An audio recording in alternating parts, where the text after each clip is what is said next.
Football নিয়ে অনেক কিছুই লিখেছেন কোচ কার্লো আনচেলত্তি। বইয়ে থাকা সেসব শব্দ পড়লেই কি জানা যাবে তার ট্যাকটিক্স? ব্রাজিল ম্যাচের আগে সংবাদ সম্মেলনে এসে মরক্কো কোচ মোহাম্মেদ ওয়াহাবি একটু মজা করলেন। আনচেলত্তি সব বই তো পড়ে ফেলেছেন, দল হিসেবে তারাই নাকি বেশি এগিয়ে, কারণ ডন কার্লো কি ট্যাকটিক্সে নামবেন তা জানা আছে ওয়াহাবির।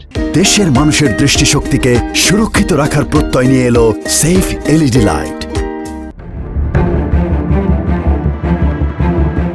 শব্দে শব্দে কনফিডেন্স। ওয়াহাবির সাথে আসা মরক্কোর star footballer the captain Ashraf Hakimi জানিয়ে দিলেন বিশ্বকাপে কোনো ফেভারিট টিম হয় না। এ কথার প্রমাণ তারা নিজেরাই। কাতার বিশ্বকাপে সারপ্রাইজ দিয়ে দলটা খেলেছে সেমিফাইনাল।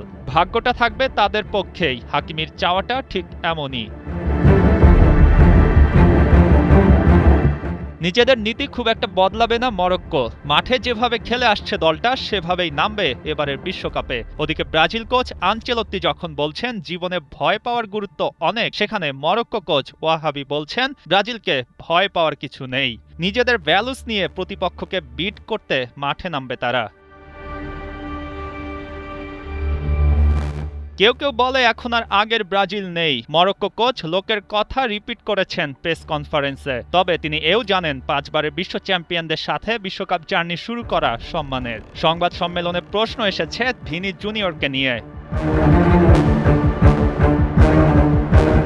ভিনিসিয়াসের কোয়ালিটি নিয়ে কোনো সন্দেহ নাই। বেশ কয়েকবার তার প্রতিপক্ষ হয়ে খেলা আশরাফ হাকিমি এক বাক্যে সে কথা স্বীকার করলেন। তবে একটা কথা খুব শক্তভাবেই বললেন হাকিমি, তিনি পুরোপুরি রেডি আছেন ভিনিকে আটকানোর জন্য।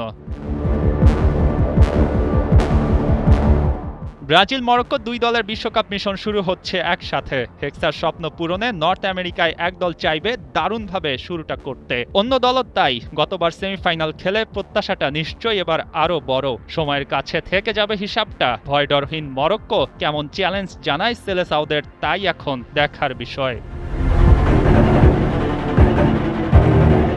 মঈন হাসান, ৭১।